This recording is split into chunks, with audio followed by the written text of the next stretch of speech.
Okay, here we have a concrete seawall that we've worked on sealing all the seams. And let me show you how we do it here. We've got a piece of vinyl sheet piling that we've jetted into the ground about 18 inches. And then prior to doing that though, we seal the seam with hydraulic cement.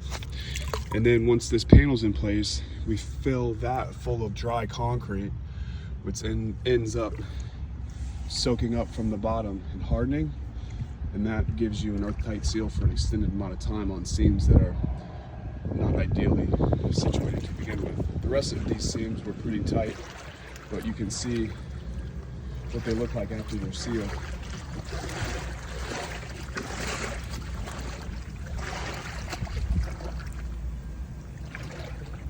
We cleaned the marine growth off and then packed it full of hydraulic cement all the way down to the mud line.